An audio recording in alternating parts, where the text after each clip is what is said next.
Bonjour tout le monde, j'espère sincèrement que vous allez bien. Dans cette vidéo, je vais vous présenter 5 choses que vous devrez absolument vérifier avant de lancer un trade. Ce sont les choses qu'avant de cliquer sur les boutons Buy ou Sell, vous devrez absolument les vérifier. Et je suis sûr et certain qu'à la fin de cette vidéo, si vous ajoutez ces 5 choses dans votre routine de trading, vous allez voir vos résultats s'améliorer d'une façon considérable. Ça arrive souvent, surtout les traders débutants, ils peuvent être focalisés sur l'analyse technique et après avoir eu les points d'entrée, ils veulent directement exécuter les trades, sans pour autant chercher à vérifier certains paramètres qui sont absolument importants. C'est pourquoi dans cette vidéo aujourd'hui, j'ai décidé de partager avec vous 5 choses que moi-même j'utilise avant de lancer n'importe quel trade. Alors ici, je vais vous parler au niveau où vous avez déjà fait votre analyse. Vous avez déjà analysé selon votre stratégie. Vous venez de trouver votre point d'entrée et il est temps alors d'exécuter les trades. Et si j'étais là présent avec vous, je devrais vous dire stop.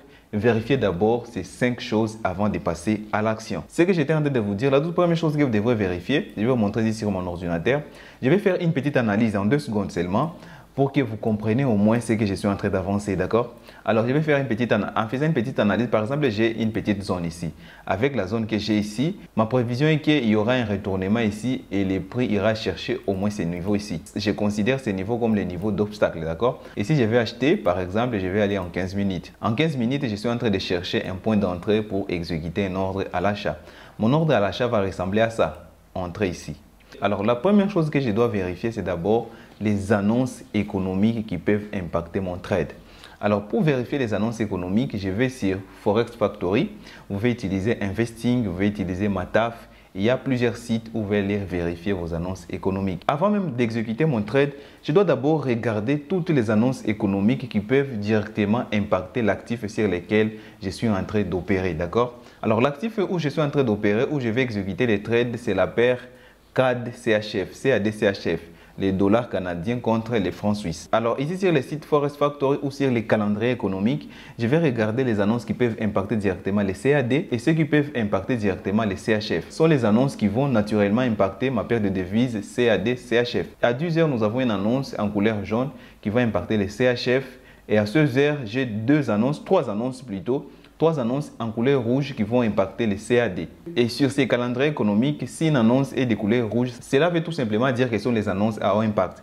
D'ailleurs, à la fin de cette vidéo, je vais vous mettre une vidéo où je parle en profondeur comment analyser ces calendriers économiques et qu'est-ce que vous pouvez en tirer sur l'analyse des annonces économiques. Là, j'ai déjà des informations qu'aujourd'hui, il y a les annonces économiques qui vont directement impacter mes trades. Il reste à savoir s'ils vont impacter d'une façon positive ou d'une façon négative. Après cela, la deuxième chose que je dois absolument vérifier, c'est les ratios. Les ratios risque-gain. Pour les ratios risque-gain, je dois veiller que mon trade, même si j'ai fait une très belle analyse ou une très bonne analyse, je dois vérifier que mon trade ait un ratio égal ou supérieur à 1 sur D. Ratio égal ou supérieur à 1 sur D, comment est-ce qu'on peut le savoir? C'est ici même sur TradingView. Alors, je vais placer mes points de take profit et mes points de stop loss. D'accord? Alors, mon stop loss, je peux le mettre légèrement inférieur à cette zone ici. C'est censé plus bas, d'accord? Et mon take profit, j'avais un niveau psychologique ici. C'est là que je vais le mettre légèrement inférieur à ce niveau psychologique. Là, j'ai mon niveau de take profit et j'ai mon niveau de stop loss. Et ici, sur TradingView, je peux voir, comme c'est écrit ici, ratio de 4.3. 4.3, ça veut dire que c'est 1 sur 4. Quand je risque 1, je vais gagner 4. Et je vous ai dit que je dois veiller que mon trade présente un ratio minimum de 1 sur D. Quand je risque 1, je dois aller chercher 2. Ce qui va me permettre à la fin de la semaine, si j'ai lancé 5 trades, même si j'ai perdu 3 et gagné 2, je serai toujours en positif. Car si je perds 3, je perds seulement 3%. Et si je gagne 2, je gagne 4%. Et à la fin de la période, il y a toujours 1% de plus-value, d'accord? Et pour les cas de figure ici, si ce trade touche les take profit, je vais gagner 4 fois ma mise. Si j'ai risqué 1%, je vais gagner 4%. Là, c'est déjà OK. Mais ce n'est pas tout. Je vous ai dit que je dois vérifier 5 choses. La troisième chose que je dois vérifier et pas la moindre, c'est les temps. Combien de temps va prendre mon trade pour arriver à son objectif? C'est quelque chose que beaucoup de traders négligent. Et moi, je l'avoue, il y a seulement quelque chose comme 8 à 6 mois que j'ai commencé à utiliser la notion temps dans mes trades. Alors, vous devrez absolument prendre en compte la notion temps dans votre trade. Alors, comment vérifier la durée potentielle que votre trade peut avoir? Alors, ici même sur TradingView, à gauche, je vais prendre cette règle ici. C'est écrit mesure et je viendrai les placer ici jusqu'ici. Ici, j'ai la mesure de mon trade. Ici, c'est écrit que d'ici jusqu'ici, mon trade peut durer jusqu'à 2 jours et 2 heures. Ce qui m'amène encore aux vérifications des annonces économiques. Ça veut dire que les annonces économiques d'aujourd'hui ne sont pas les seules qui vont impacter mon trade. Même les annonces économiques de demain peuvent aussi impacter directement mon trade. Ce qui va m'amener à vérifier même les annonces économiques de demain. Alors ici, sur le calendrier économique, je peux repousser un peu pour demain. En regardant ici, je n'ai pas les annonces économiques qui peuvent directement impacter les CAD, CHF. C'est déjà une très bonne nouvelle. Et pas seulement les trades, la notion de temps va me permettre aussi de vérifier quels sont les imprévus que moi je peux avoir selon mon propre programme. Et aussi comment est-ce que ça peut impacter mon compte. En parlant de compte, par exemple, si vous êtes en train de trader sur un compte évaluation d'une propre firme et que vous avez seulement 30 jours. Et si votre trade peut durer 2 ou 3 semaines, ça serait mieux de le savoir. Et parce que je suis en train d'analyser en 15 minutes, c'est pourquoi j'ai seulement 2 jours. Si j'étais en H4, ce trade pouvait aller jusqu'à 2 semaines ou 3 semaines. Et ça, bien sûr, c'est une durée potentielle, mais il faut en tenir compte. Ça peut arriver même 2 heures après, nous avons des grosses bougies qui peuvent atteindre mon take profit ou soit mon stop loss. Ça peut arriver. Et comme les prix peuvent continuer à consolider, et les trades qui devaient prendre 2 jours peuvent aller jusqu'à 1 semaine, 2 semaines. Mais c'est très important de savoir la notion de temps et vous allez savoir encore pourquoi. La quatrième chose que je dois absolument vérifier, c'est la taille des positions. Avant de faire sell ou buy, je dois savoir avec quel lot je vais exécuter ces trades. C'est très important. Et vous êtes nombreux à me demander quel est le lot que je peux utiliser pour mon compte à 5 000 $, quel est le lot que je peux utiliser pour mon compte à 100 000 $ et quel est le lot que je peux utiliser pour risquer seulement 1%, 2%. Ici, vous allez voir comment est-ce que vous pouvez savoir avec exactitude quel est le lot à utiliser pour ces trades. Alors, pour calculer la taille des positions, je vais sur Mataf. Ici sur Mataf, je vais vous mettre sur la page d'accueil. Ici, nous sommes sur le site mataf.net, mais vous pouvez utiliser MyFXBook, vous pouvez utiliser l'autre calculateur de taille de position que je vous ai présenté dans une vidéo. Je pense que je mettrai aussi la vidéo à la fin de cette vidéo. Alors, ici sur Mataf, allez sur Forex, Trading Took, Trading Outil. C'est outil de trading, pour moi, c'est en anglais. Et ensuite, taille de position, ici c'est en anglais, c'est écrit Position Sizing. Alors, ici, sur taille de position que je peux venir et calculer la taille des positions ou calculer aussi mon risque. La première information que vous avez besoin, c'est la taille de votre compte. Je peux mettre, j'ai un compte à 10 000 $ par exemple, 10 000 $. Le compte est en euros, en dollars. Je peux mettre en dollars, vous pouvez changer. Alors, quel est le risque que je vais prendre? Les risques en pourcentage, je peux mettre 1%, c'est le bon. Et ça va calculer 1% de 10 000 $, c'est 100 $. Alors, je suis sur quel actif? Je suis sur CAD, CHF. Il suffit seulement de dérouler ici et taper CAD, CHF. CAD, CHF, il est déjà là et nous avons les prix actuels ici. Alors, le stop loss et le take profit. Ici, je vais vous conseiller de paramétrer votre stop loss en prix parce que vous pouvez les paramétrer en prix ou en pips. Si vous avez des informations exactes sur le nombre de pips, alors vous pouvez utiliser les pips. Mais moi, l'information exacte que j'ai ici, c'est les prix. Et surtout, je vous conseille d'utiliser Mataf.